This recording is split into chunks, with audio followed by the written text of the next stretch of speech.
A single disposable camera held the truth for 10 years. Buried under a decade of earth and silence, it waited. On March 4, 2011, the forest finally gave up its secret. The torrential rains that had lashed the Pacific Northwest for weeks had done more than just flood rivers.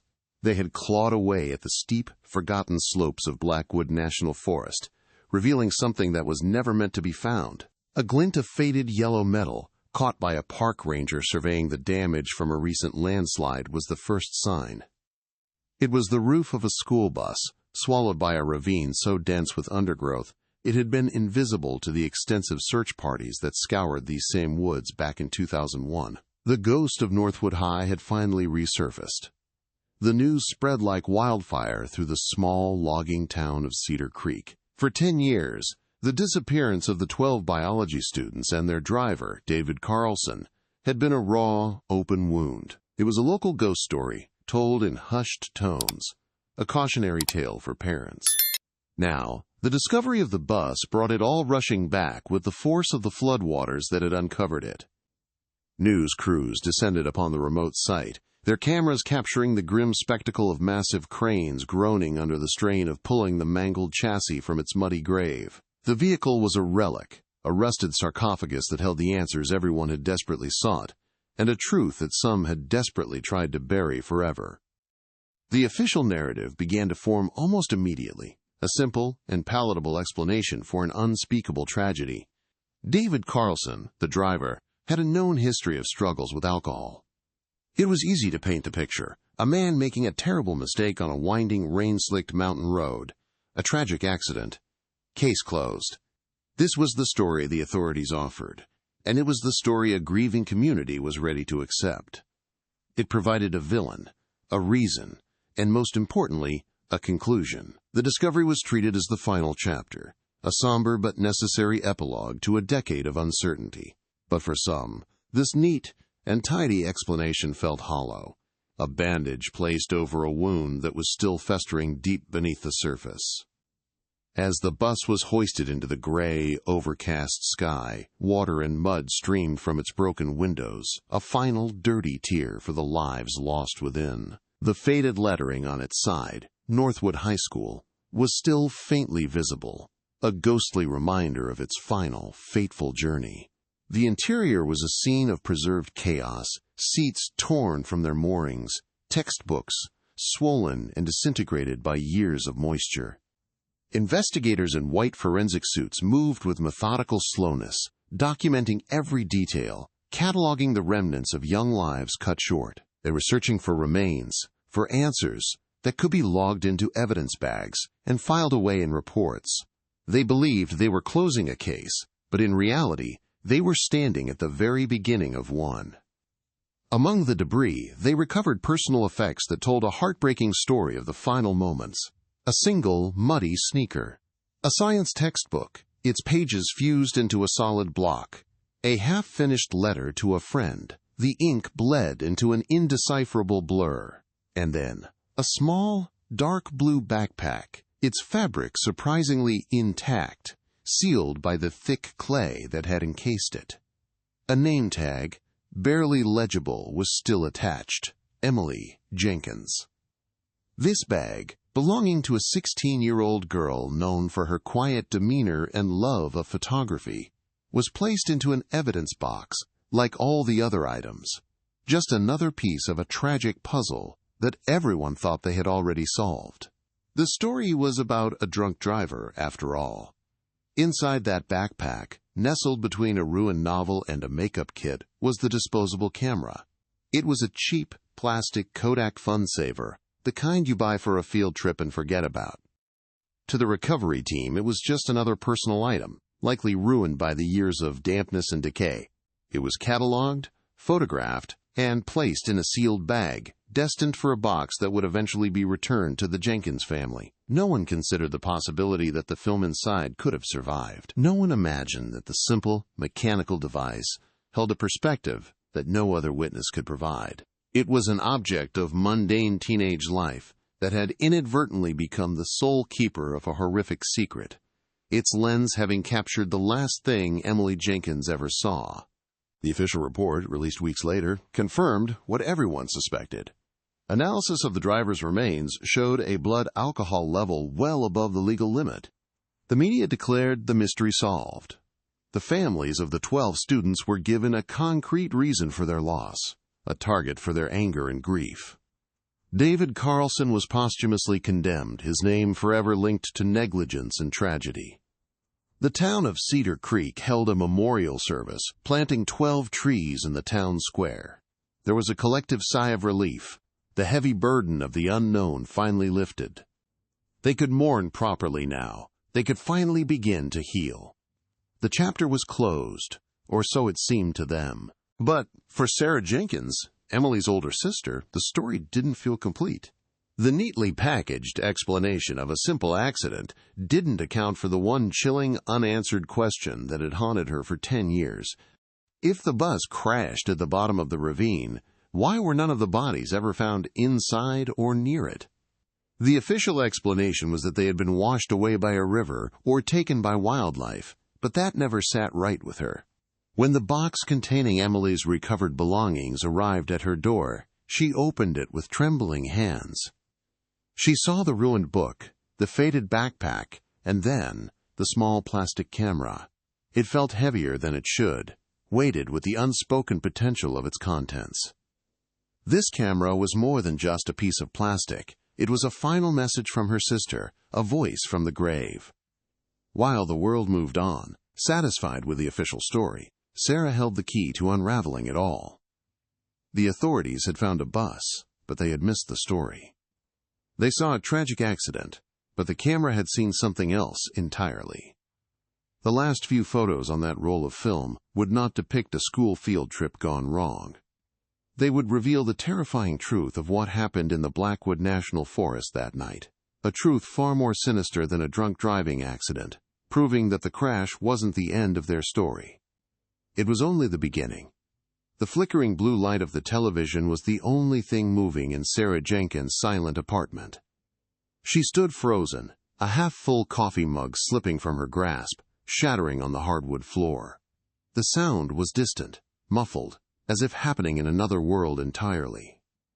On the screen, a familiar, hated image, the dense, rain-soaked woods of Blackwood National Forest. But this time, there was something new. A mangled skeleton of yellow metal, dripping with mud and a decade of secrets, was being hoisted into the gray sky by a groaning crane. The news anchor's voice was a low, somber drone, but 3 words cut through the fog of Sarah's shock. Northwood High School. The ghost she had lived with for 10 years had finally, violently, clawed its way back into the world of the living. Her breath caught in her throat, a ragged, painful gasp. 10 years. An entire decade had passed since she last saw her sister Emily wave goodbye from the steps of that very bus. For 10 years, the grief had been a dull, constant ache, a phantom limb she had learned to live without. Now, the wound was ripped open, raw and bleeding. The anchor's voice continued, detailing the discovery after the landslide, the remote ravine, the long overdue end to the mystery. But for Sarah, it wasn't an end. It was a brutal, visceral beginning. The image of Emily's 16-year-old face, smiling and full of life, flashed behind her eyes, a stark contrast to the rusted metal sarcophagus on the screen. The past wasn't dead, it had just been buried. Then came the part that made her blood run cold. The reporter began to frame the narrative, mentioning the driver, David Carlson, and his known struggles with alcohol. It was presented as a sad but simple fact, the inevitable puzzle piece that made the whole tragedy make sense. A drunk driver, a winding road, a terrible accident. Case closed. A wave of ice-cold fury washed over Sarah, momentarily eclipsing the grief. It was too easy, too clean. It was the story everyone wanted to hear because it was digestible. It assigned blame, created a villain, and allowed the town of Cedar Creek to neatly file away its deepest trauma. But it felt wrong, a lie designed for comfort, and Sarah's entire being screamed in protest. The phone on her counter began to vibrate, a frantic, insistent buzz. Her mother, probably. Then old high school friends, their names lighting up the screen like ghosts from a past life. Soon the reporters would start calling, vultures circling a story they thought was finally over. Sarah ignored them all, her gaze fixed on the television. Every station was running the same footage on a loop, the bus dangling in the air, a monument to lost children. She tried not to picture the inside, not to imagine the chaos, the fear, the final moments. But the images forced their way in, relentless and cruel. This wasn't just a news story for her. It was a home invasion, a violation of the fragile peace she had spent 10 years building. A week later, the official call came. A man from the county sheriff's office, his voice professionally detached, informed her they had recovered some of Emily's personal effects. He listed them off a form, his words sterile and bureaucratic, a textbook, a sneaker, and then a small, dark blue backpack, its fabric remarkably preserved by the clay. The name tag, he said, was still legible, Emily Jenkins. Sarah listened, her hand gripping the phone so tightly her knuckles turned white. They had found pieces of her sister, fragments of a life cut short, but not her. The one question that had tormented Sarah for 10 years, the one that the neat, drunk-driving story failed to answer, echoed in the cavernous silence of her apartment. If the bus crashed there, where were the bodies? When the box arrived, delivered by a solemn-faced courier, it sat on her dining table for a full day. It was just a plain cardboard box, sealed with evidence tape, but it felt as heavy as a coffin. Opening it felt like a final, unbearable violation. With trembling hands, she finally sliced through the tape. The smell hit her first, a potent, earthy mix of damp soil, decay, and time. It was the smell of the forest floor, the scent of the grave that had held her sister's last moments captive. It was an intimate, horrifying connection to the place that had swallowed Emily whole, and Sarah had to brace herself against the table as a wave of nausea and grief washed over her, so powerful it almost brought her to her knees. Inside, each item was sealed in a clear plastic bag, labeled with a case number, the half-finished letter to a friend, the ink now a meaningless watercolor blur, the science textbook, its pages swollen and fused together. Sarah pulled out the muddy sneaker and held it in her hands, tracing the faded logo with her thumb. She remembered shopping for them with Emily, listening to her debate for 20 minutes over the exact shade of blue. Each object was a ghost, a tangible piece of a memory that was now irrevocably tied to a story of rust and ruin. This wasn't closure, this was torture by 1,000 tiny cuts, each one reopening the wound just a little wider, a little deeper than before. At the very bottom of the box, nestled beneath the ruined novel, was the disposable camera. A cheap, plastic Kodak FunSaver, the kind you buy for a day trip and forget about. It was caked in dried mud, its bright yellow and blue casing faded to a dull, bruised color. To the forensic team, it was just another piece of debris, likely destroyed by a decade of moisture, but as Sarah held it, she felt a strange current pass through her. Emily had taken this camera everywhere. It was an extension of her, the way she saw the world. It had been with her on that bus. It had been with her in those final, terrifying hours. It was the only witness that had survived. The media storm intensified, solidifying the official narrative. David Carlson was the villain, the sole author of the tragedy. His family issued a pained apology. The town of Cedar Creek scheduled a memorial service, ready to finally put its ghosts to rest. Other families of the victims expressed a somber relief, grateful to have an answer, any answer, to their decade of agonizing uncertainty. They wanted to move on. But Sarah couldn't. Holding that small plastic camera, she felt a profound disconnect from the story everyone else was so ready to accept. It was a story with a neat, tidy ending, but this camera in her hand felt like the beginning of something else entirely. a silent testament that screamed there was more. A new feeling began to crystallize within her, pushing through the thick fog of her grief. It was determination, cold and sharp as a shard of glass. For 10 years she had been a victim of this tragedy, a passive survivor defined by loss. Now, holding this camera, she felt a shift. She was an investigative journalist, a career she had pursued as if unconsciously preparing for this exact moment. "They're lying," she whispered into the silence of the room, her voice raspy but firm. "They found the bus, but they missed the entire story." The promise was a silent vow to her sister, to the memory of the girl who saw the world through a plastic lens. She would find out what that lens had captured. That cheap, mud-caked camera became her anchor. It was no longer just a memento of a lost sister. It was a key. The official reports could be filed away, the news cycle could move on, and the town could heal around a convenient lie. But Sarah knew the truth was still out there, buried deeper than any school bus. The crash wasn't the end of their story. It was just the beginning of a cover-up. And she realized with chilling certainty that the final photos on that roll of film would not show a tragic accident. They would show what happened next. They would show who was in those woods with them. And she would be the one to show the world. October 2001. The town of Cedar Creek, Oregon, was breathing in the crisp, pine-scented air of autumn. It was a place defined by the rhythm of the logging industry and the imposing presence of the Blackwood National Forest, a vast, ancient wilderness that bordered their lives. Life here was predictable, built on generations of hard work and a quiet, unspoken agreement to mind one's own business.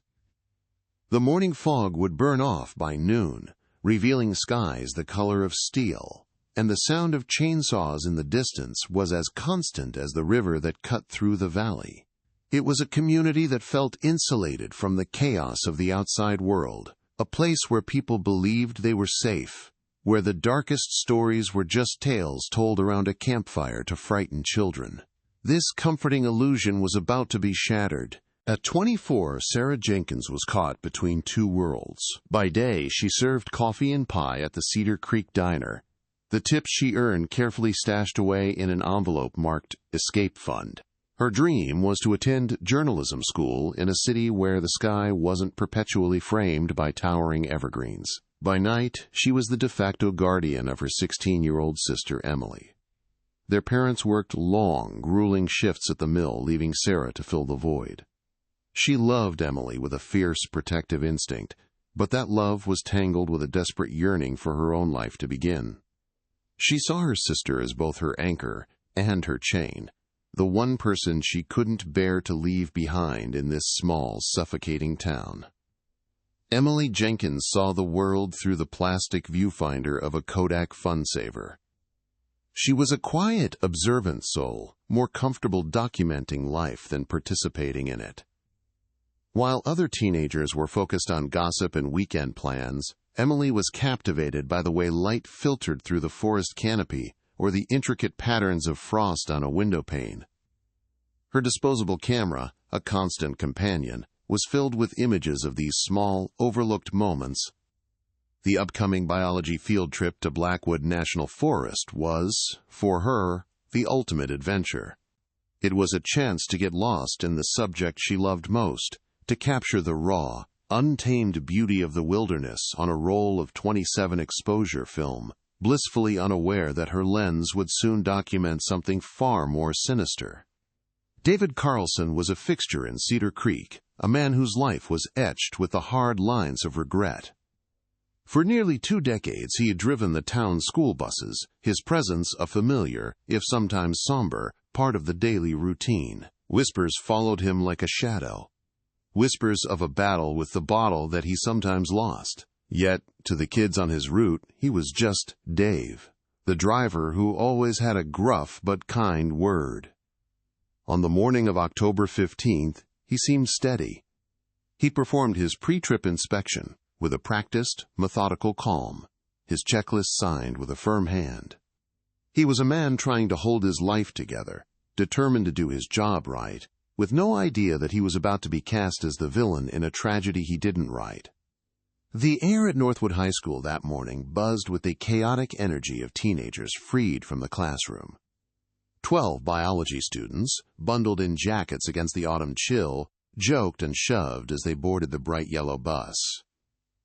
It was a scene of perfect, mundane normalcy. Parents exchanged waves from their car windows, their final goodbyes casual and unthinking. Inside, the scent of bubblegum and deodorant filled the air as the students chose their seats. Their teacher, a young, enthusiastic man named Mr. Davis, stood at the front, trying to be heard over the din, outlining the day's lesson on forest ecosystems. It was just another field trip, a welcome break from routine, a day that promised nothing more than muddy shoes and a few hastily scribbled notes. Presiding over the town like a benevolent king was Marcus Thorne. His family's logging company had built Cedar Creek, and his influence was absolute. His name was emblazoned on the public library, the park, and the new wing of the very high school whose students were now boarding that bus. He was a philanthropist, a job creator, a man who spoke with a calm, reassuring authority that quelled fears and inspired loyalty. He cultivated an image of a community pillar, a protector of the town's traditional values. Thorne moved through Cedar Creek with an air of untouchable grace, his vast land holdings bordering the national forest, seen not as a private kingdom, but as a generous buffer protecting the town from the outside world. His darkness was a well-kept secret, hidden behind a facade of civic duty. Meanwhile, at the state police barracks 40 miles away, Detective Frank Miller was pouring his third cup of bitter black coffee. At 48, he was a man who had seen enough to become cynical, but not enough to quit. His days were a predictable cycle of paperwork, minor disputes, and the occasional DUI. He was a good cop, thorough and methodical, but the quiet jurisdiction of Cedar Creek rarely challenged him. He operated on evidence, on facts that could be neatly compiled into a report. On the morning of October 15th, as he reviewed a file on a recent string of petty thefts, he had no premonition that his world was about to be consumed by a case with no evidence, no bodies, and no logical explanation, a case that would become a career-defining obsession. As Bus 7 pulled away from Northwood High, its brake lights flashing in the gray morning light, it carried with it the last moments of innocence for an entire town. The vehicle rumbled down the main street, past the diner where Sarah was wiping down a counter, and turned onto the winding road leading into the deep, quiet shadows of Blackwood National Forest. Inside, Emily Jenkins raised her camera. A click and a whir of the film advance captured the scene. Her friends laughing, their faces illuminated by the morning sun slanting through the windows. It was a perfect, fleeting snapshot of youth and promise, the first of a series of photos that would begin as a travelogue and end as the only surviving witness to an unspeakable horror. The forest was waiting. The town of Cedar Creek existed in a state of quiet deference to Marcus Thorne. His family's name was etched into the very foundation of the community. From the Thorne Logging Company that employed half the town to the Thorne Public Library where children learned to read. This deep-rooted influence created an unspoken social contract. Thorne provided stability and prosperity, and in return the town offered its unwavering loyalty and a collective willingness to look the other way. His vast estate, which shared a long, unmarked border with Blackwood National Forest, was seen not as a private fortress, but as a protective barrier. People felt that as long as the Thorne family was watching over them, nothing truly terrible could ever happen. This carefully cultivated image of benevolent stewardship was the perfect camouflage for the darkness it concealed, ensuring that any inconvenient truths would be met with disbelief and denial. Sarah Jenkins' life in October 2001 was a tightrope walk between familial duty and a desperate yearning for escape. Her dream of becoming a journalist in a bustling city felt like a fantasy, a world away from the grease-scented air of the Cedar Creek diner. She was the one who packed Emily's lunch, who checked her homework, who acted as a surrogate parent while their own were lost in the exhausting cycle of mill work.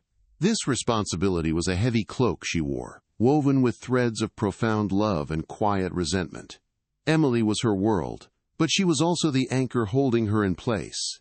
Every dollar she tucked away for journalism school was a small act of rebellion, a secret promise to herself that this town, this life, would not be her final chapter. This internal tug-of-war would later define her quest for the truth, fueled by a guilt that she had been dreaming of leaving when she should have been protecting. For 16-year-old Emily Jenkins, the world was a series of still frames waiting to be captured. Her disposable camera was less a toy and more a vital organ, an extension of her quiet, observant nature. While her peers navigated the loud and chaotic currents of high school social life, Emily found her voice in the silent language of images. She saw poetry in the way rust crept over an abandoned truck, or how afternoon lights slanted across a dusty classroom. The biology field trip into Blackwood National Forest was the ultimate assignment, an opportunity to document a world teeming with life, untouched and untamed. She had packed 3 extra rolls of film, her excitement a quiet, humming energy. She was an artist preparing to capture beauty, entirely unaware that her lens was destined to become the sole, silent witness to an unimaginable horror. Her final photographs, a testament not to life, but to its brutal, terrifying end. David Carlson carried the weight of his past on his shoulders every time he climbed into the driver's seat of Bus 7. A DUI conviction years prior had cost him everything, reducing a once proud long-haul trucker to a school bus driver in his own hometown.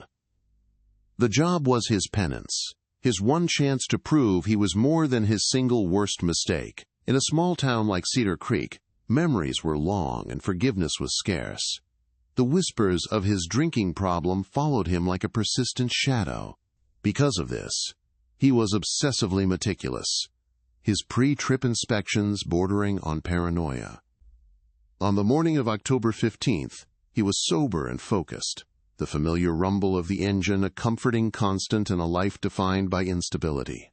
He was just a man trying to do his job, a man who would be tragically and conveniently cast as the sole villain in a story he never wrote. The 12 students who boarded the bus that morning were a vibrant cross-section of Northwood High's future. There was Mark, the star quarterback who was already being scouted by state colleges; Jessica, the class president with ambitions for law school; and Liam, the quiet artist who filled sketchbooks with detailed drawings of the local wildlife. They were kids on the precipice of adulthood, their conversations a buzzing mixture of hopes, anxieties, and mundane teenage concerns. They talked about the upcoming homecoming dance, complained about college application essays, and debated weekend plans. Their lives were a collection of small, significant moments, a tapestry of promise that was about to be irrevocably torn apart. They weren't targets of a grand conspiracy. They were simply a random assortment of young lives who, through a cruel twist of fate, were about to wander off the map and into a hidden, brutal world. Blackwood National Forest was more than just a location. It was a living, breathing entity with a dark and mythic reputation. Its ancient trees formed a canopy so thick that it swallowed the sky, creating a world of perpetual twilight on the forest floor. Locals told stories passed down through generations, tales of hunters who went in and never came out, of strange lights seen flickering between the trees, of a disorienting silence that could drive a person mad. The single-lane logging road that snaked into its depths was a notoriously dangerous path, prone to washouts and slick, with a constant layer of damp moss and fallen pine needles. It was the kind of place where an accident seemed not just possible, but inevitable. This inherent danger provided the perfect stage, a natural and plausible explanation for a tragedy that was anything but an act of nature. In 2001, Detective Frank Miller's days were defined by a predictable rhythm of small-town policing. He was a good, methodical cop, but the quiet streets of Cedar Creek rarely offered a true challenge. The sudden, complete disappearance of Bus 7 was like a lightning strike in his world of routine. He threw himself into the initial search and rescue operation with a desperate, all-consuming urgency driven by the images of the grieving families. Yet, from the very beginning, he encountered a strange, almost invisible resistance. His requests for specialized search equipment were delayed. His suggestions to expand the search grid onto the vast private lands bordering the park, owned by Marcus Thorne, were politely but firmly shut down by his superiors, citing property rights and a lack of probable cause. A seed of suspicion was planted, a feeling that he wasn't just fighting the wilderness, but a powerful, unseen hand guiding him away from the truth. The final moments of normalcy were marked by the sound of gravel crunching under the bus's heavy tires.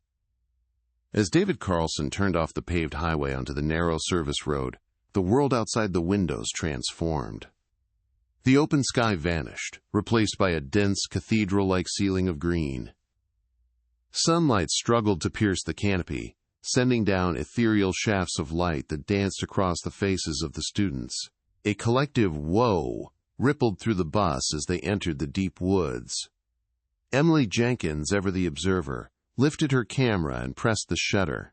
A click, followed by the mechanical whir of the film advancing.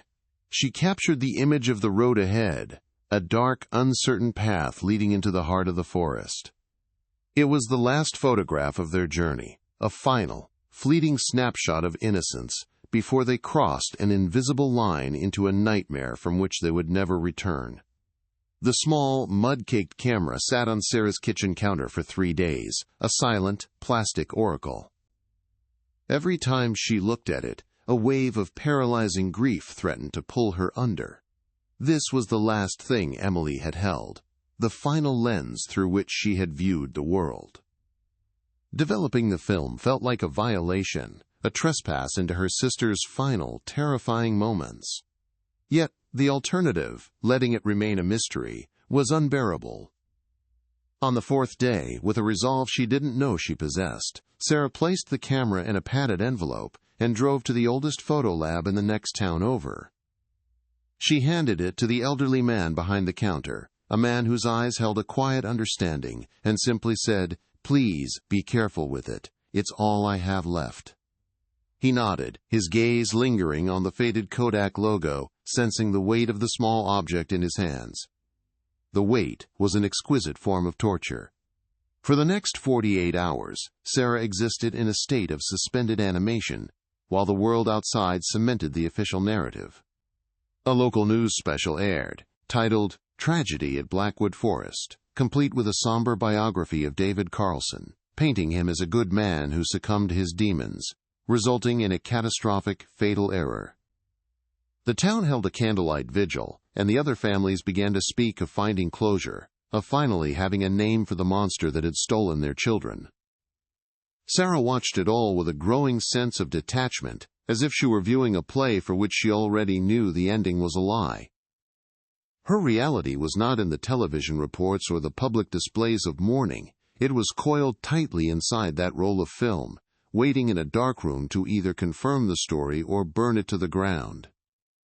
When the phone rang, the sound was unnaturally loud in her silent apartment. It was the photo lab. The owner's voice was hesitant. "The photos are ready," he said. "The last few, they're very dark. The quality isn't great." Sarah's heart hammered against her ribs. She drove in a daze, her knuckles white on the steering wheel. Back at the shop, the man slid a simple white envelope across the counter, refusing to meet her eyes. She didn't open it there. She drove back home, the envelope a searing presence on the passenger seat. Inside her apartment, she locked the door, drew the blinds, and sat at her dining room table. With trembling fingers, she tore open the seal and slid the glossy prints into her hand. The weight of them felt impossible, a stack of ghosts made of paper and chemicals. The first 21 photos were a gut punch of lost innocence. There was Emily, her face half hidden behind the camera in a reflection, a small smile playing on her lips. There were her friends, laughing and making faces on the bus, their youth and vitality radiating from the glossy paper. One shot captured Mr. Davis, their teacher, pointing out a species of fern, his expression one of pure academic joy. Another was a blurry, artistic photo of sunlight slanting through the bus window, illuminating dust motes dancing in the air. Sarah's tears fell freely, blurring the images of a life so brutally interrupted. Each picture was a memory Emily had tried to save, a perfect, mundane moment from a day that was supposed to be just another Tuesday. It was a beautiful, heartbreaking record of the ordinary, right before the extraordinary horror began. Then she reached photo number 22. The world tilted on its axis. The image was chaotic, jarringly different from the ones before it. It was taken inside the bus, but at night, the scene illuminated by the camera's harsh, unforgiving flash. The interior was a wreck of twisted metal and shattered glass. In the foreground, the terrified, wide-eyed face of another student, Liam, stared directly into the lens, his mouth open in a silent scream. This single image was a bombshell. It was irrefutable, physical proof that the official narrative was a lie. The students hadn't all died on impact. Emily was alive. Liam was alive. They were conscious and terrified, trapped inside that metal coffin long after the crash, long after the world believed their story had ended. The accident wasn't the conclusion, it was merely the inciting incident. Her hands shaking, Sarah flipped to the next photo, number 23. This one was taken from a broken window, looking out into the suffocating darkness of the forest. The flash had limited reach, creating a tunnel of light that was swallowed by the immense blackness of the woods. But within that illuminated circle, just at the edge of the darkness, were figures. They were indistinct, their features obscured by the distance and the rain that streaked the lens, but they were unmistakably human silhouettes. And they were holding lights, not the powerful sweeping beams of a search party, but smaller, focused points of light, like flashlights or lanterns. They weren't there to rescue. They were moving with a purpose, their presence a silent, sinister intrusion into the crash scene. They were out there, in the woods, with the survivors. The final printable image was number 24. It was a close-up, the focus sharp and desperate. Emily must have been hiding, her back pressed against a tree, pointing the camera at whatever was just a few feet away. The flash illuminated the rough, weathered bark of an ancient Douglas fir. Carved deep into the wood was a symbol. It was a chillingly deliberate design, a perfect circle with a single, jagged line cutting through its center, intersected by 3 smaller, horizontal lines. It was not a random doodle or a piece of graffiti. It felt ancient, malevolent, a brand marking the territory of something terrible. It was a sign, a warning, or a sigil left by the figures in the woods. This symbol was the key, the one piece of evidence that had no logical place in the story of a simple, tragic bus accident. Sarah laid the 3 photos side by side on the table, a triptych of terror that completely rewrote the last 10 years of her life. The official report, the media narrative, the town's collective closure, it was all a carefully constructed facade. Her sister had survived the crash. She had been alive, scared, and documenting what happened next. She and the other students had not been lost to the elements. They had encountered someone in that forest. Those figures, those lights, and that symbol were pieces of a puzzle that had been deliberately buried along with the bus. A cold, hard certainty settled in Sarah's bones, displacing the grief with a razor-sharp fury. This was no longer just a quest for answers about the past. It was a fight against an active, ongoing cover-up, and Emily, with her cheap disposable camera, had just handed her the first weapon. The world outside Sarah's drawn blinds continued to move on, accepting the neat, tragic story of a drunk driver and a terrible accident. But inside her apartment, time had fractured. The 3 glossy photographs lay on her dining table like tarot cards of death, each one revealing a more terrifying fate than the last. The initial shock had subsided, replaced by an ice-cold rage that burned away her tears. Her grief for Emily was no longer a passive ache, but a sharp, weaponized thing. For 10 years she had mourned a sister lost to a cruel twist of fate. Now she was mourning a sister who had been hunted. The silence in her apartment was absolute, broken only by the frantic thumping of her own heart as she stared at the images, committing every dark detail to memory. The lie the world had swallowed was a comfortable one, but the truth, spread out before her, was a nightmare. Her journalistic instincts, honed by years of chasing smaller, less personal stories, took over. She retrieved a high-powered magnifying glass from her desk, the kind she used for examining documents, and began a meticulous analysis of each photograph. Under the lens, the indistinct figures in photo 23 revealed more. One of them seemed taller, broader, holding something long that wasn't a flashlight. The symbol in the final photo was even more disturbing up close. The lines were carved with a deliberate, almost ritualistic precision, not hacked into the bark with a simple knife. She pinned the 3 photos to a corkboard on her wall, the first pieces of a puzzle no one else knew existed. She began to connect them with red yarn, creating the first threads of a web that would lead back into the darkness of Blackwood National Forest. This was no longer just about grief. It was an investigation. With a grim sense of purpose, Sarah pulled up the official coroner's and sheriff's reports from 2011 on her laptop. The clinical, detached language of the documents felt like a personal assault. The report for David Carlson listed, quote, "blunt force trauma consistent with high-speed impact" as the cause of death. The section on the students was even more chillingly vague, concluding that their bodies were likely, quote, "washed downstream or scavenged by wildlife over the decade." There was no mention of survivors, no possibility of post-crash activity, no evidence of anything other than a singular violent event. She placed photo 22, showing Liam's terrified face inside the wrecked bus, next to her screen. The contrast was absolute. One was a lie sanctioned and stamped by authority. The other was the truth, captured on a 35mm piece of film by a terrified 16-year-old girl. The symbol carved into the tree became the focal point of her obsession. It was the one piece of evidence that was completely alien to the narrative of an accident. It felt like a signature. Sarah spent the next 2 days lost in the digital labyrinth of the internet, cross-referencing the design with everything from ancient petroglyphs and logging company insignias to local gang tags and occult symbols. The search yielded nothing. It was a ghost, a sigil, with no history, no context. This lack of information was, in its own way, more terrifying than finding a match. It suggested that this symbol belonged to a closed group, a secret society that operated so far outside the known world that it left no digital footprint. It was a mark of a private, hidden world that had violently intersected with her sisters on that fateful night in the woods. A profound sense of isolation began to close in on Sarah. She was the sole keeper of a truth so monstrous it felt radioactive. She couldn't tell her parents. They had just begun the fragile process of healing, and this new reality would shatter them completely. She thought of the other families, their faces etched with a decade of pain, now finding a sliver of peace in the official story. To approach them now would be an act of profound cruelty, tearing open their wounds with a truth they weren't prepared to face.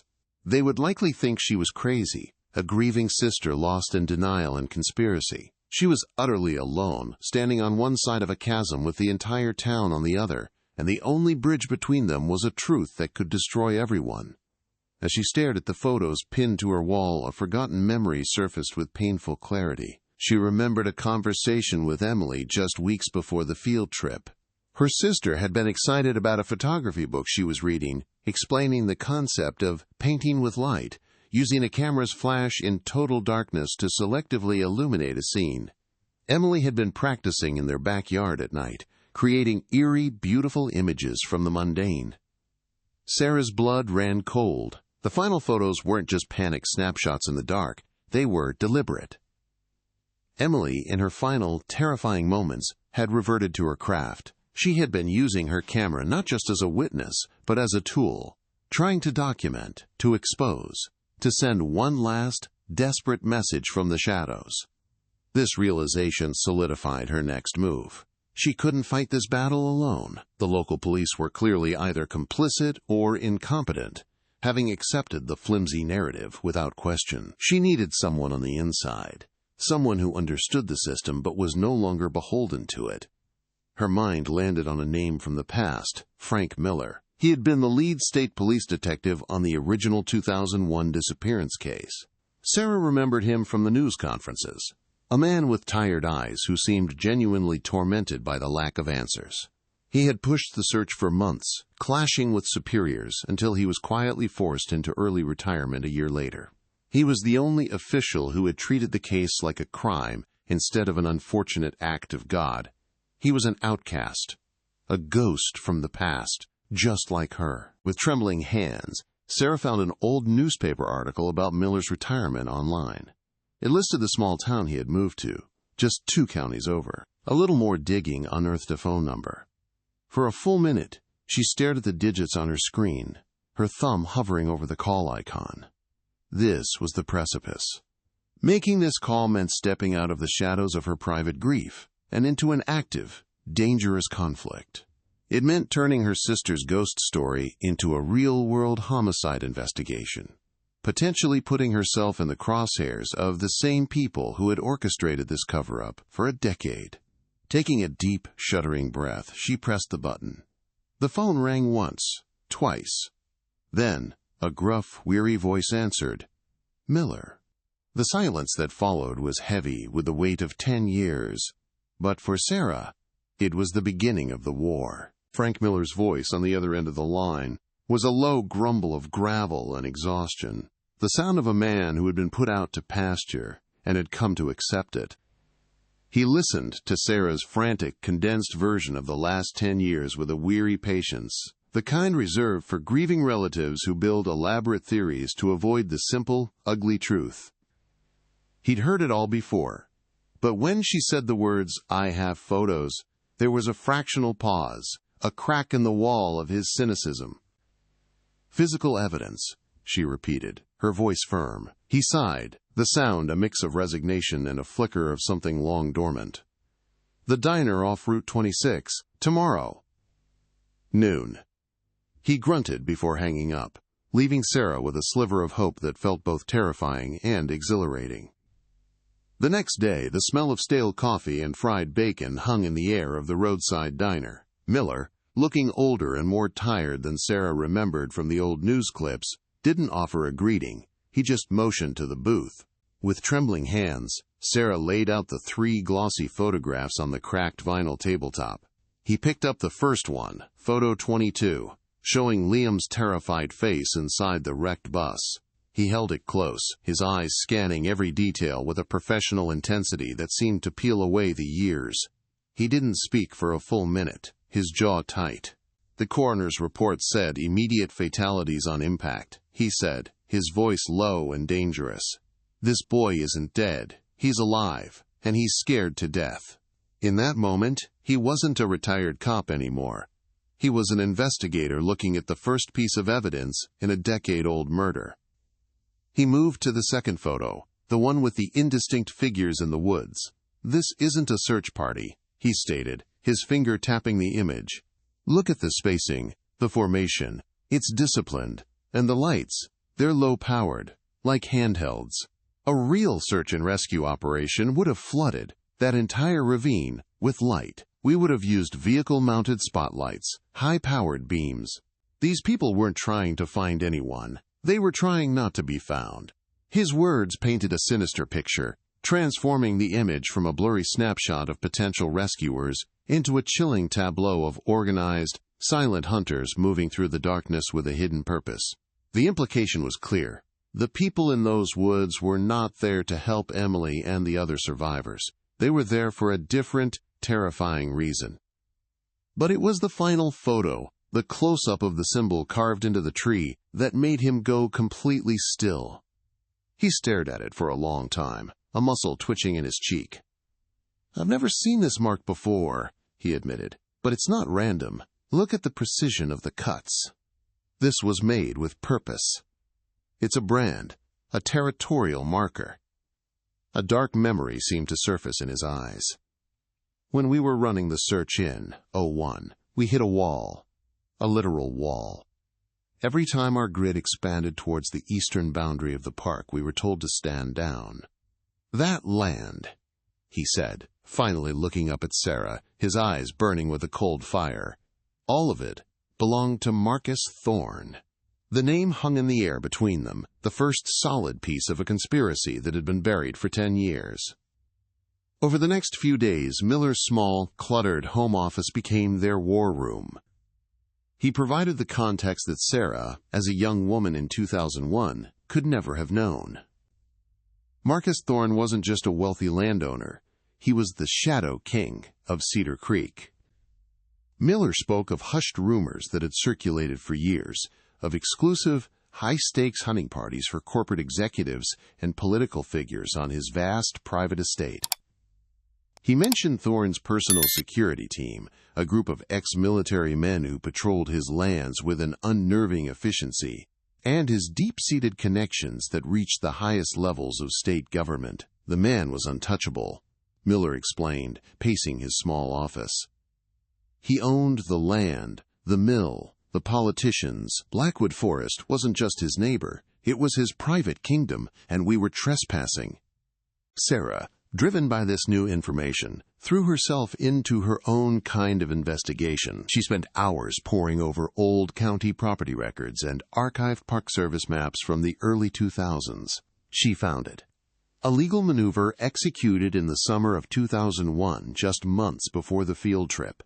A massive parcel of Thorne's land, the very section that bordered the ravine where the bus was found, had been redesignated as a, quote, private conservation easement. The legal jargon was a smokescreen for its true purpose.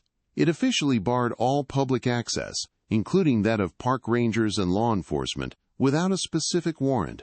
Miller confirmed it was the exact area his superiors had explicitly forbidden him from searching. The invisible walls he had encountered now had a name and a paper trail, proving the cover-up was premeditated. Armed with this knowledge, Miller decided it was time to cash in his last chip. He made a call to Gus, a former park ranger he had trusted, a good man who had been forced into early retirement shortly after the 2001 investigation was shut down. Gus was terrified, his voice a panicked whisper over the phone, but he agreed to meet. The drive to the remote fishing spot on the edge of the county was fraught with tension. Sarah found herself constantly checking the rearview mirror, every pair of headlights feeling like a threat. The past was no longer a static memory. It felt alive, a predator stalking them through the winding mountain roads. The danger was no longer confined to the glossy surfaces of Emily's photographs. It was real, and it was closing in. At the edge of a mist-covered lake, Gus, a man shrunken by a decade of guilt, finally unburdened his soul. He confirmed that the symbol from Emily's photo was Thorne's private insignia, used to mark the boundaries of his exclusive hunting grounds. On the night the bus disappeared, Gus had received a direct order from his supervisor to stand down and ignore any activity coming from Thorne's sector. They called it a private event. Gus choked out, his eyes filled with tears. Later that night, I heard them. The sounds, they weren't animals. It was screaming. Humans screaming. And gunshots. He had lived with the echoes of those sounds for 10 years, convinced he had been a helpless witness to the murder of children, his silence bought by a threat against his own family. The ranger's confession painted the final, horrifying picture. The students had survived the initial crash. They had climbed out of the ravine, lost and disoriented, seeking help. Instead, they had stumbled into the middle of one of Thorne's sadistic, special hunts. Gus then revealed the most monstrous detail, a rumor he had heard from another guard who had disappeared years ago. The wealthy clients at these events weren't hunting deer or bear. They were hunting people. The students hadn't just been witnesses to a crime they needed to cover up. Their sudden appearance had presented a twisted, irresistible opportunity. They became the new, unexpected prey in a depraved game for the powerful and corrupt, their deaths serving as sport. The drive back from the meeting was a silent one, the weight of the ranger's confession pressing down on them. As they navigated the dark, empty roads, a pair of brilliant headlights appeared in the rearview mirror, closing the distance with aggressive speed. An unmarked, black SUV. It tailed them for miles, a menacing shadow that mirrored their every turn. Miller's hands tightened on the wheel. He made a sudden, sharp turn onto a dirt logging road, a maneuver that only a local would know. The SUV followed for a moment before braking hard, its headlights sweeping across the trees as Sarah and Miller disappeared into the darkness. They had escaped, but the message was a thunderclap of clarity. They were no longer just investigating a cold case. They had been noticed. When Sarah finally reached her apartment, her sense of unease solidified into ice-cold fear. The deadbolt was scratched, the wood around the lock splintered. Someone had been inside. She drew a breath and pushed the door open, her heart pounding. Nothing seemed out of place, nothing was stolen. But on her dining room table, where she had left the corkboard of her investigation, a single item had been placed with chilling deliberation. It was the glossy photograph of the symbol carved into the tree. Resting directly on top of it, gleaming under the dim light, was a single, recently fired shotgun shell. It was a promise. A direct, unambiguous threat. Thorne knew who she was. He knew what she was doing, and he was telling her, in no uncertain terms, that she would share her sister's fate if she did not stop. The shotgun shell on the photograph was more than a threat. It was a declaration. It was Marcus Thorne's cold, metallic voice speaking directly to Sarah from across a decade of silence, telling her that the grave she was digging had room for one more. A wave of pure, unadulterated terror washed over her, so potent it made her knees weak. But beneath the fear, something else hardened into existence, a cold, diamond-hard certainty. They were afraid of her. They were afraid of a cheap, plastic camera and the ghost of a 16-year-old girl. When Miller arrived minutes later, his face, etched with the lines of 1,000 dead-end cases, darkened with a grim recognition. He didn't need to ask what it meant. "He knows," Miller stated, his voice a low growl. "Pack a bag. You're not staying here another night. The hunt isn't over. You've just become the prey." They retreated into the shadows, becoming ghosts themselves. Miller's safe house was a relic from another era, a small, off-grid hunting cabin, deep in the adjacent county, smelling of pine wood and damp earth. It was a place where the modern world, with its digital footprints and constant surveillance, couldn't reach. As Sarah unpacked her meager belongings, a change of clothes, her laptop, and the precious original photographs, the reality of her new existence settled in. She was a fugitive, running not from the law, but from the men who wrote it. Miller laid out the new protocol with the grim efficiency of a soldier preparing for battle. No cell phones, their tracking devices. No credit cards.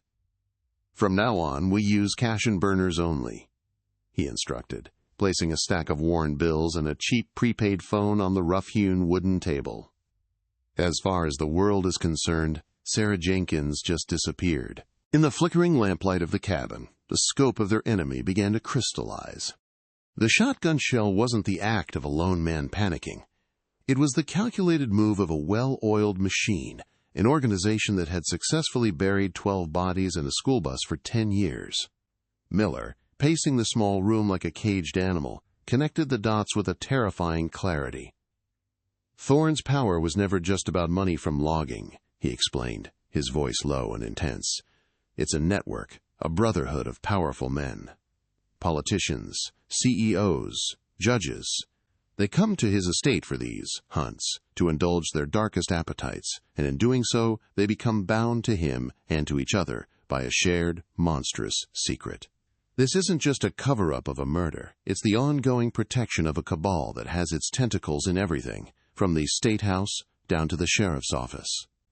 The key, Miller deduced, was to identify the other players in this depraved game.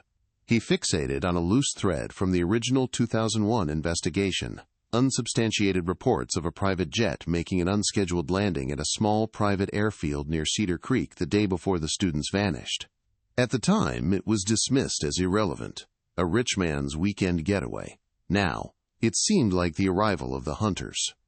"If we can find out who was on that plane," Miller said, jabbing a finger at a map spread on the table, "we can get the guest list for Thorne's slaughter.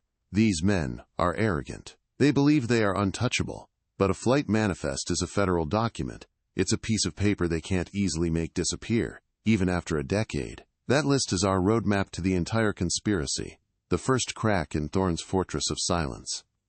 To get that manifest, Miller knew he had to risk reaching back into a world that had long since cast him out. He decided to contact Eleanor Vance, a retired records clerk from the regional FAA office. She was a timid woman who owed him a significant favor after he'd helped her son out of a jam years ago. It was a dangerous move, one that could alert Thorne's network that he was active again, but they had no other choice. He prepared to leave the next morning, his instructions to Sarah clear and firm. Stay inside, don't answer the door for anyone, and keep digging into Thorne. He built his empire on secrets, and somewhere in the foundation, there's a crack we can exploit. As he left, the weight of their isolation pressed down on Sarah, alone with her ghosts in the deep, silent woods. Left in the suffocating silence of the cabin, Sarah turned her grief and fear into fuel for her own investigation. Using a heavily encrypted browser and a satellite internet connection Miller had rigged up, she plunged into the digital archives of Thorne's corporate history. She wasn't looking for a smoking gun, but for a pattern of behavior. And she found one. In the year following the bus's disappearance, from late 2001 to 2002, Thorne Logging and Development went on an aggressive acquisition spree. She unearthed records of at least 5 local businesses, a small newspaper, a trucking company, a construction supplier, that were bought out by Thorne for sums far below their market value. Each company had been suddenly and mysteriously crippled by financial hardship, forced to sell to their only viable lifeline, Marcus Thorne. It was a systematic consolidation of power, a quiet economic purge. A cold dread crept up Sarah's spine as she began to cross-reference the names of the business owners with the list of the victims' families. The connection she found was immediate and sickening.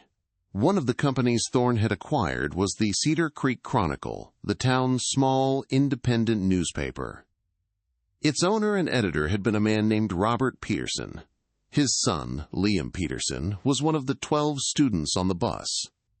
He was the terrified boy in Emily's second-to-last photograph. Sarah remembered the Chronicle.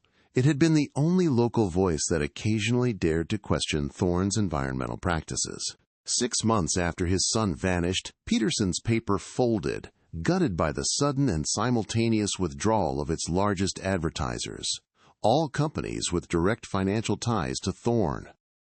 It was a targeted, brutal silencing. Miles away, in the hushed, sterile environment of a university library, Miller met with a visibly terrified Eleanor Vance.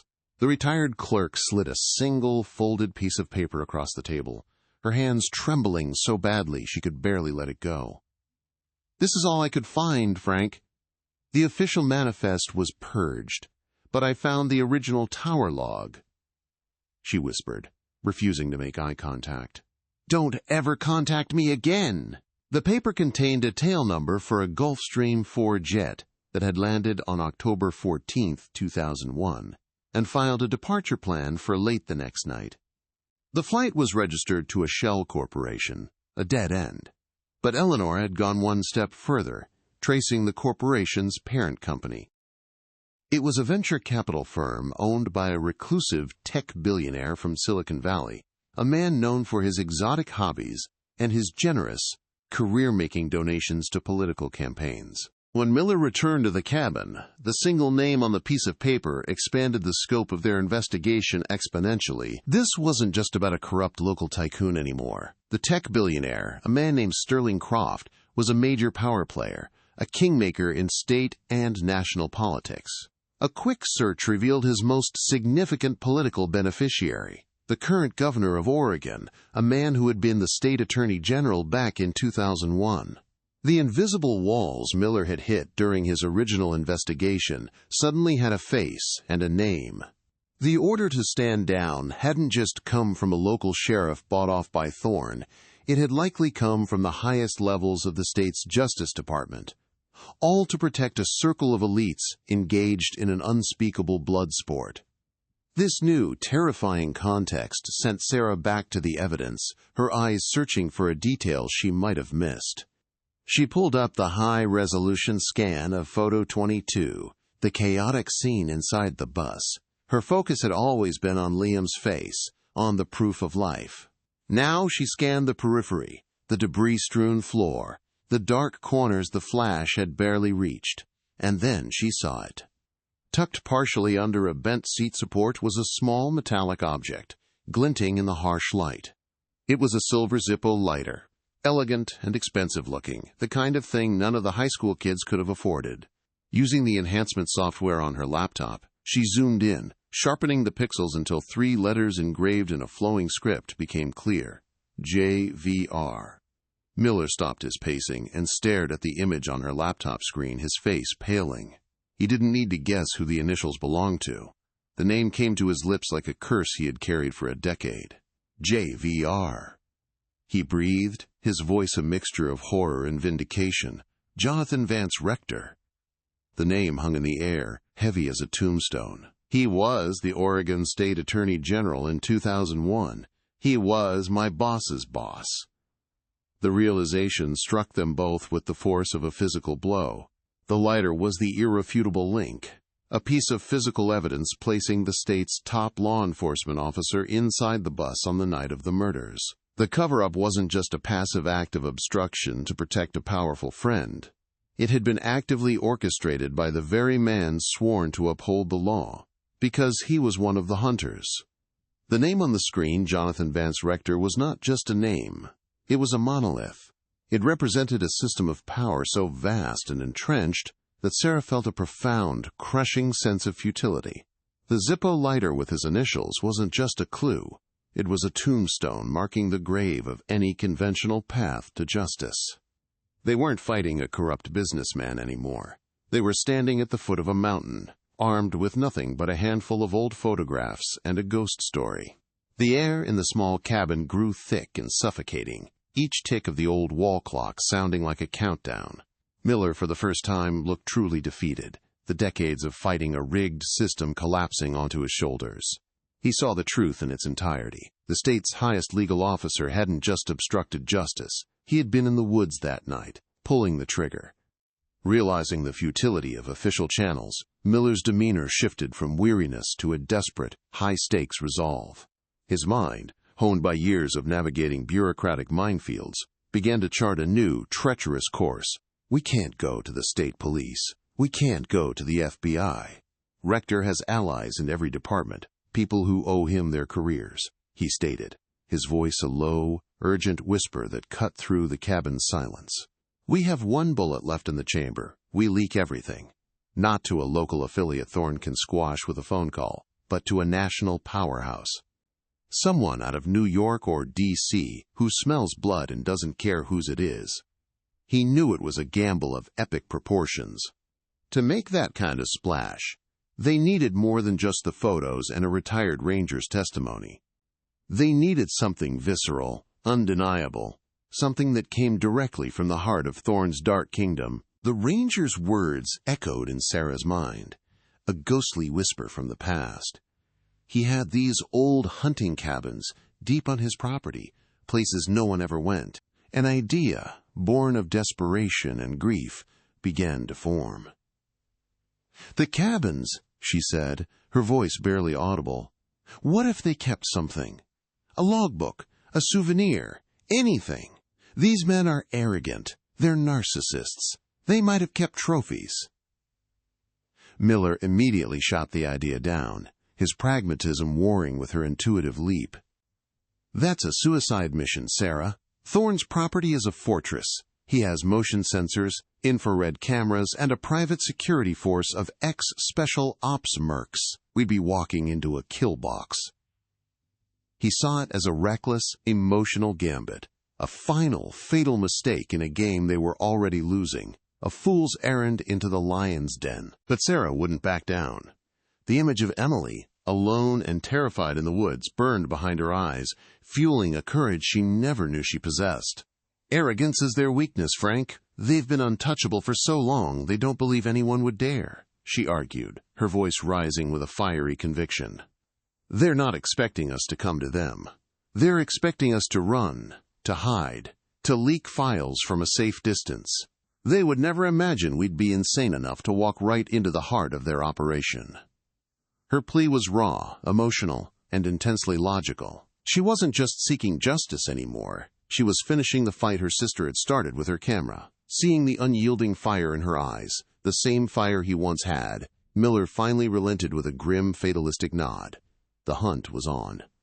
Their infiltration was an assault on the senses, a descent into a primal world of darkness and fear. A storm had rolled in, a perfect cloak of chaos. The wind howled through the ancient Douglas firs, a mournful, shrieking sound that mimicked the screams from the ranger's memory. Rain fell in cold, relentless sheets, turning the forest floor into a treacherous morass of slick mud and unseen roots that grabbed at their ankles.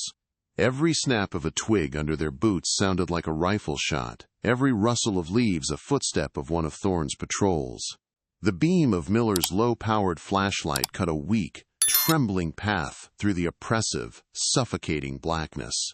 They were two ghosts moving through a haunted wood, their every breath a cloud of mist in the frigid air, the pounding of their own hearts, a frantic drumbeat counting down their final moments. After 2 hours of grueling, silent trekking guided by Miller's faded 20-year-old ranger map, they saw it. The cabin was a dark silhouette against the storm-tossed trees, a squat, malevolent shape hunched in a small clearing.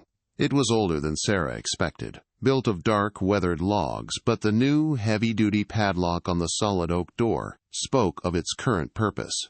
As Miller knelt, his hand surprisingly steady as he worked the lock with a set of slender picks, Sarah stood guard, her back to him. She held a heavy maglite like a club, her eyes scanning the impenetrable wall of trees around them.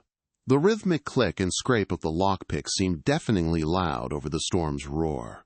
A primordial fear, the terror of the hunted, gripped her, and she half expected to see the cold, emotionless eyes of a predator staring back at her from the darkness. The lock finally gave way with a soft, metallic thud, and they slipped inside, closing the heavy door behind them. The immediate silence was a shock after the storm's fury, and the air within was thick and stagnant, a foul mixture of expensive cigar smoke, aged whiskey, and the faint coppery tang of old, dried blood. It was the scent of rot, of moral decay. A massive stone fireplace dominated one wall, flanked by plush leather armchairs. The walls were a grotesque gallery of taxidermy.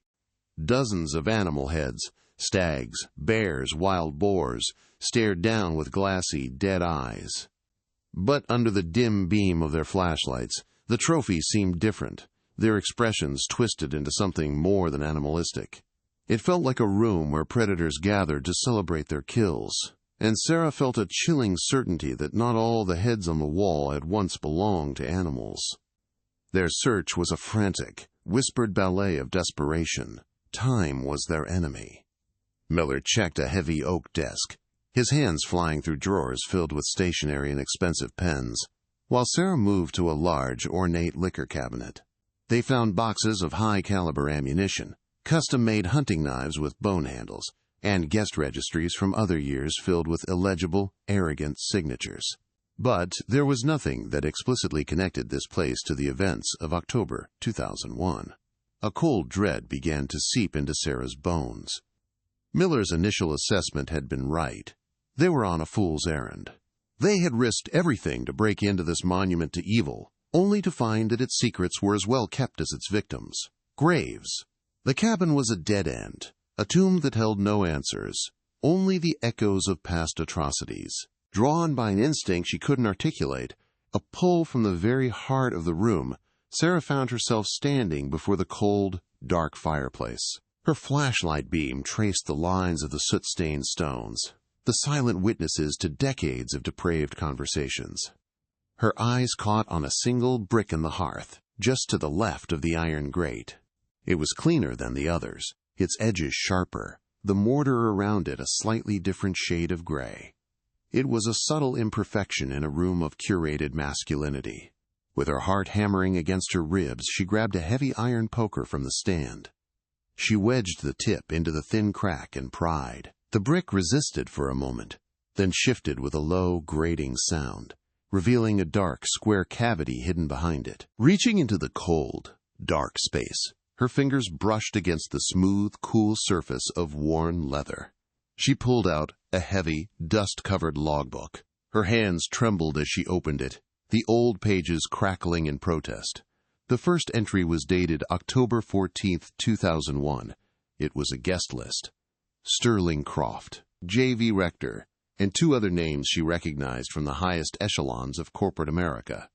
The entry for the day's planned sport was listed as European boar, but it was the handwritten note scrawled at the bottom of the page in a sharp, aggressive script that made the blood freeze in her veins. It read, "Addendum. Unexpected quarry presented itself. A full baker's dozen. Proved to be excellent sport. JVR bagged the first." It was a confession. Cold, clinical, and utterly monstrous. As Sarah stared at the sickening words, her mind struggling to process the casual cruelty, Miller let out a sharp, choked gasp. He had reached into the compartment and pulled out a small, intricately carved wooden box. He flipped the tarnished brass latch and lifted the lid. Inside, nestled on a bed of faded red velvet, lay a collection of small, horrifying trophies. They were 12 silver pendants, each one crudely shaped like an animal tooth.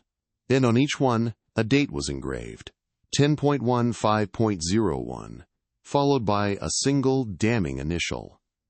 Sarah's eyes scanned the grim collection until she found it, tucked in the corner. A small silver tooth, engraved with the date, and a single, elegant letter, E.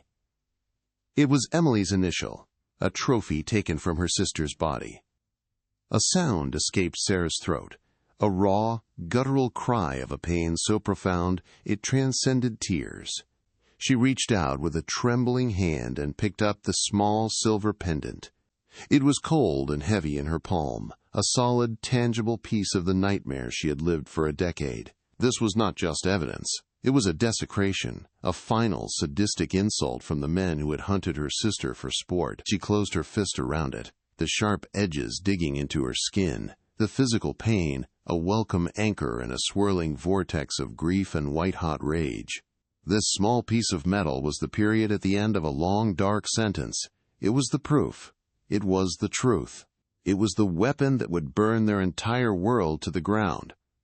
At that exact moment, the low rumble of an engine shattered the storm's symphony.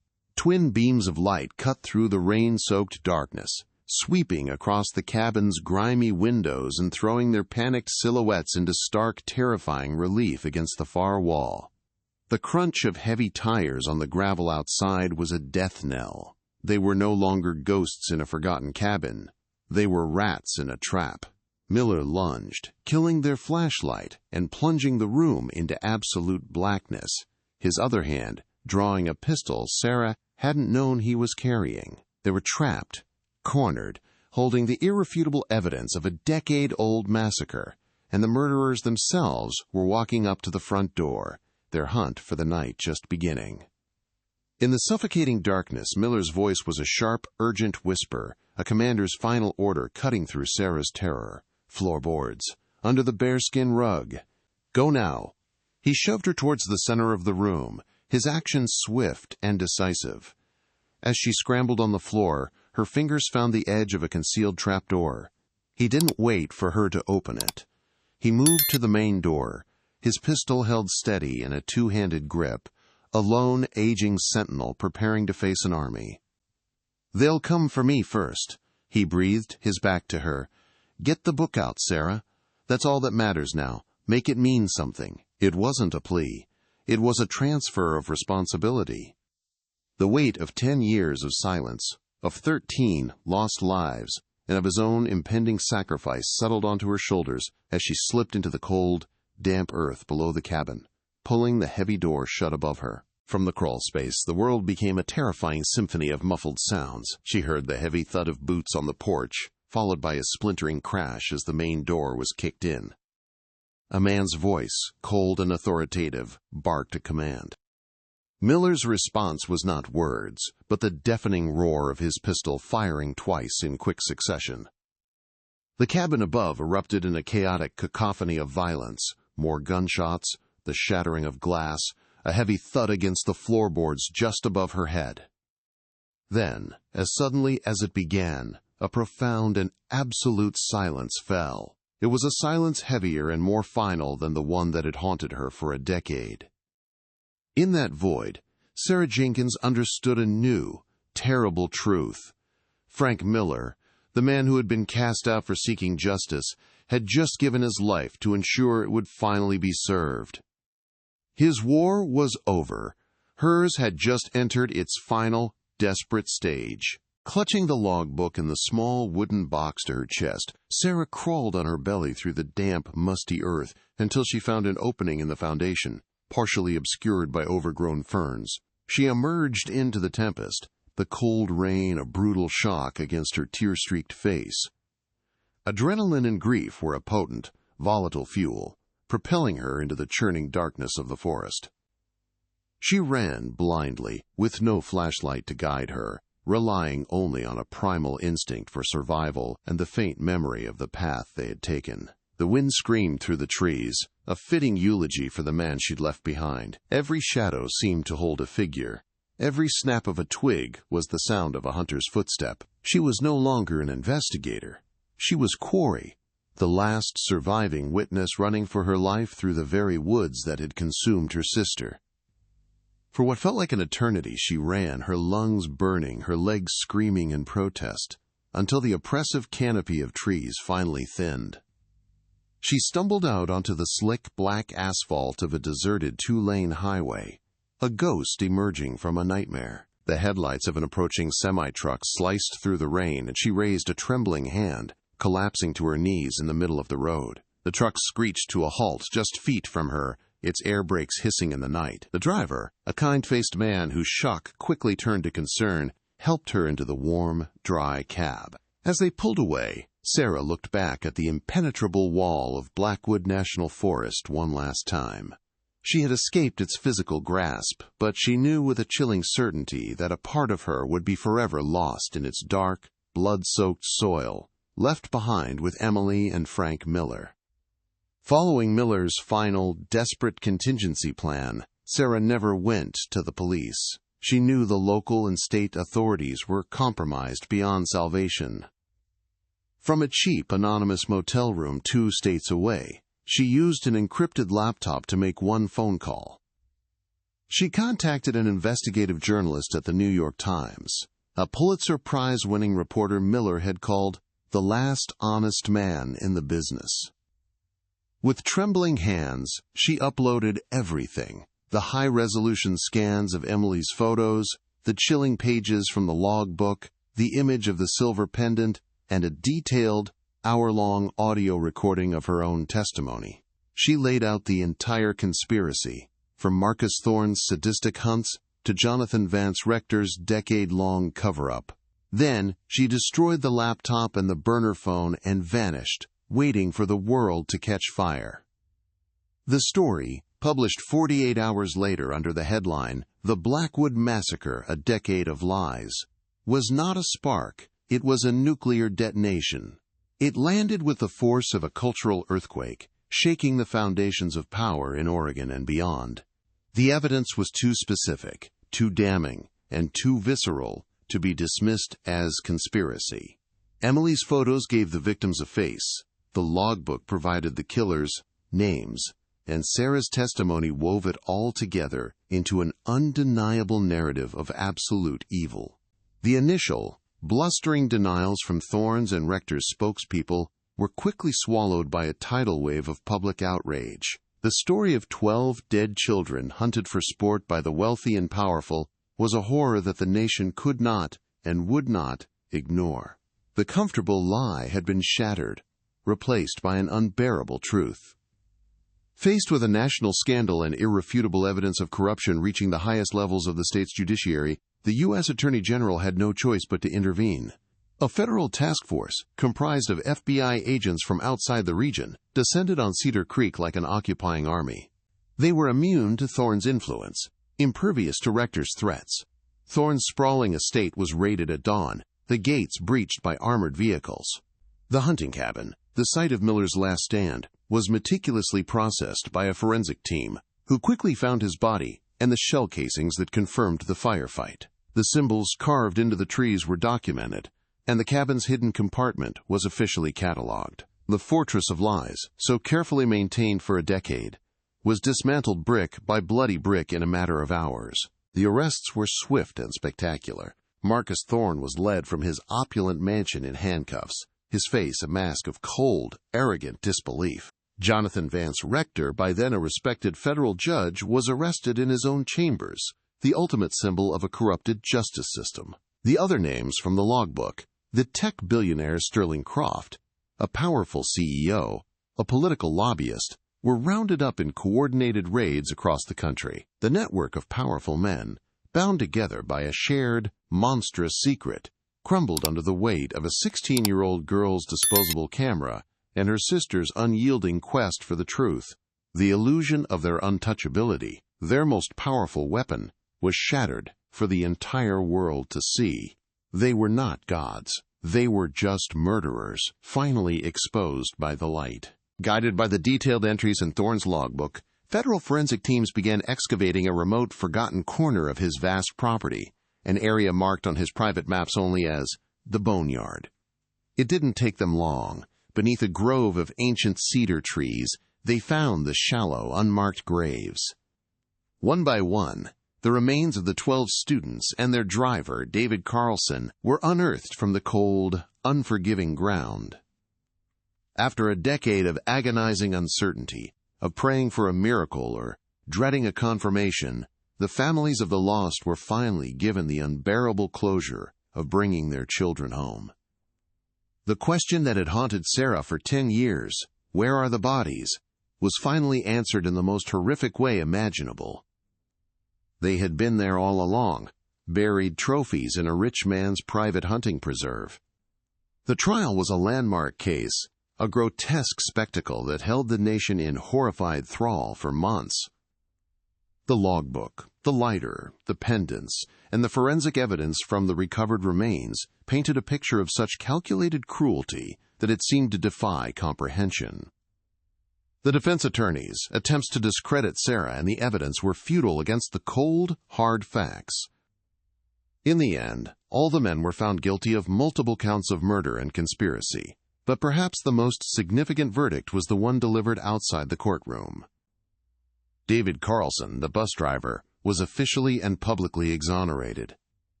His name was cleared, his legacy rewritten from that of a negligent drunk to that of a hero who had died trying to protect his students. The town of Cedar Creek was forced to confront the lie it had so readily accepted. Sarah did not attend the trial or the sentencing. She watched the proceedings from a distance, a ghost in her own story. She had done what she set out to do. She had given Emily a voice. She had honored Frank Miller's sacrifice. And she had exposed the monsters. But the victory felt hollow. The justice, a cold comfort. The truth had not healed her. It had simply replaced the dull ache of uncertainty with the sharp, searing pain of knowledge. When her sister's remains were finally released, Sarah held a small, private funeral. She placed the silver pendant with the initial, E, inside the casket, returning the stolen trophy to its rightful owner. Her fight was over. The rage that had driven her for so long finally receded, leaving behind only a vast quiet and profound emptiness. The town of Cedar Creek became a place of pilgrimage and shame, its name forever synonymous with the massacre. The Thorne Logging Company collapsed, its assets seized.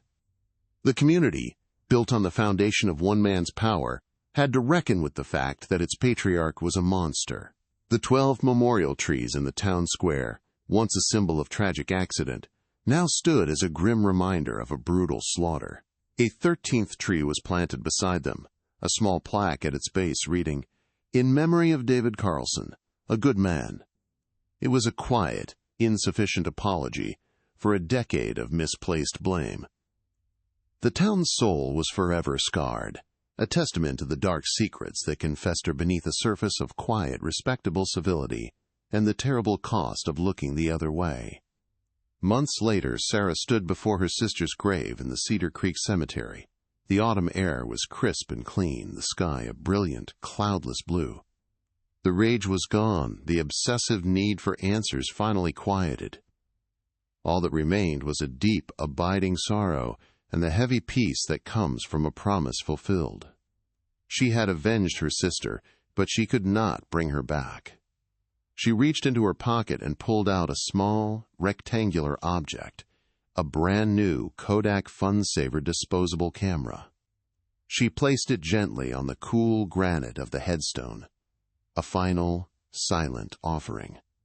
It was a tribute to the quiet girl who saw the world through a plastic lens, the girl whose final act of observation had armed her sister with the truth and brought an empire of evil to its knees.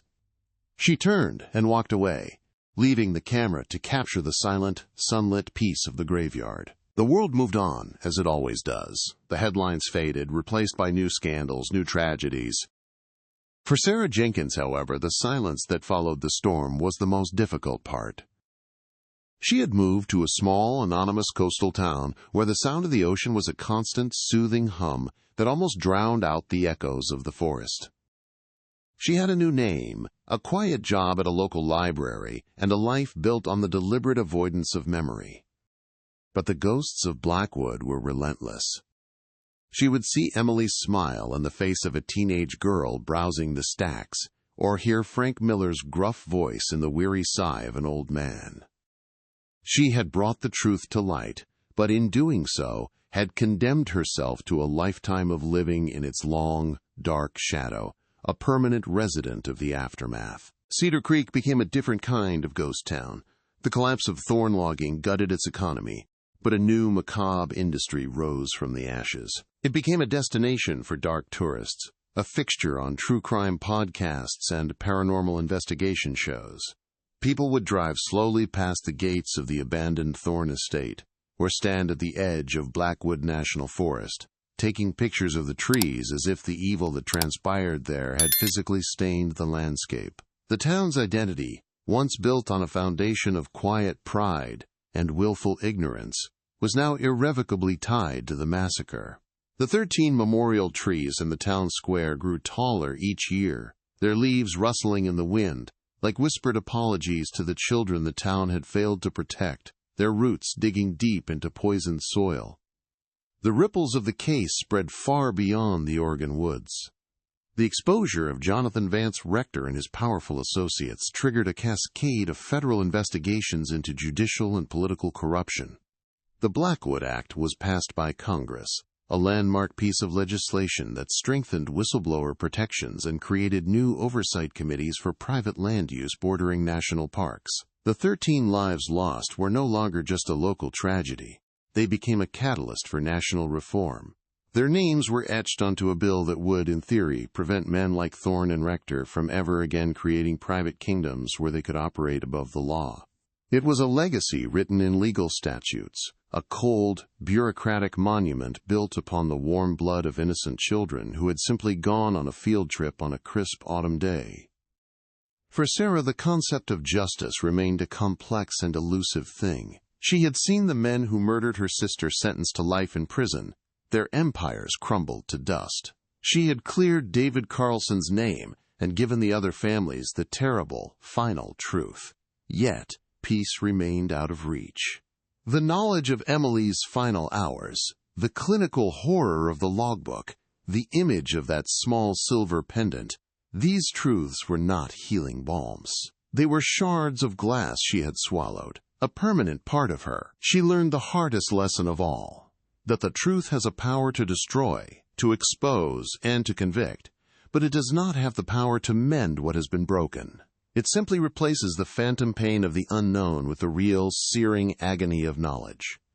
The conviction of Thorn's inner circle was not the end of the story. The federal investigation, sparked by the names in the logbook, spiraled outwards, uncovering a sprawling network of corruption that had festered for decades. The names in that book were connected to shell corporations, illegal campaign financing, and other powerful figures who had traded their silence for influence. The Blackwood Massacre was the bloody, rotten heart of a much larger disease infecting the nation's elite. What started with a single disposable camera became the thread that, when pulled, unraveled a vast tapestry of deceit. The fight Sarah and Miller had started in that small cabin was over, but the war against the darkness they had exposed was just beginning. Emily's Kodak Funsaver, the cheap, plastic catalyst for it all, was given its own strange afterlife. It was entered into evidence, catalogued, and eventually loaned to the Newseum in Washington, D.C. It sat in a climate-controlled glass case, a mundane object elevated to the status of a holy relic. It was displayed alongside the Watergate tapes and the typewriters of legendary journalists. The exhibit plaque read, The camera that toppled an empire. Millions of people filed past it, staring at the faded yellow and blue plastic, a testament to the idea that the smallest voice, the most insignificant witness, can sometimes be the one that brings down giants. It was a symbol of hope, but for Sarah, it was a painful reminder of her sister's final, terrified moments, using the only tool she had to fight back against the encroaching dark. The other 11 families were fractured by the truth. For some, the horrific details and the eventual convictions brought a form of brutal closure. They could finally bury their children, knowing their stories had been told and their killers punished. For others, the truth was an unbearable weight. The lie of a tragic accident had been, in its own way, a shield against the unimaginable horror of what had truly happened. To learn that their children had been hunted, that their final hours were filled with terror and pain at the hands of powerful men, was a second, more devastating loss. The shared grief that had once united them was splintered by the complex, individual ways they each processed a truth that was far more monstrous than any fiction they could have imagined. The legacy of Marcus Thorne served as a chilling modern fable. He was not a monster who lurked in the shadows. He was a philanthropist, a civic leader, a man whose name was carved onto library walls and hospital wings. His evil was not born of madness, but of an absolute, corrupting power and the profound arrogance that came with it. The story of Blackwood Forest became a stark reminder that the greatest threats often wear the most respectable masks. It forced a national conversation about the nature of evil, suggesting that it is not always a deviation from the norm, but often a quiet, accepted part of the very systems we are taught to trust. The monsters were real, and they had been hiding in plain sight, protected by wealth, influence, and a community's willingness to look away. Years later, Sarah stood on a windswept beach, watching the sun dip below the horizon, painting the sky in hues of orange and purple. She no longer thought in terms of victory or defeat, of justice or revenge. She thought of the quiet, observant 16-year-old girl who had loved the way light filtered through the trees. Emily's final act was not one of a victim, but of a documentarian. She had used her camera not just to see the world, but to record it, to bear witness. In the end, the most powerful man in the state, with all his wealth and connections, was brought down by the last 27 exposures on a roll of film. Sarah took a deep breath of the salty air, a fragile peace settling over her. The darkness was real, but the truth, she now knew, was a light that, once ignited, could never truly be extinguished.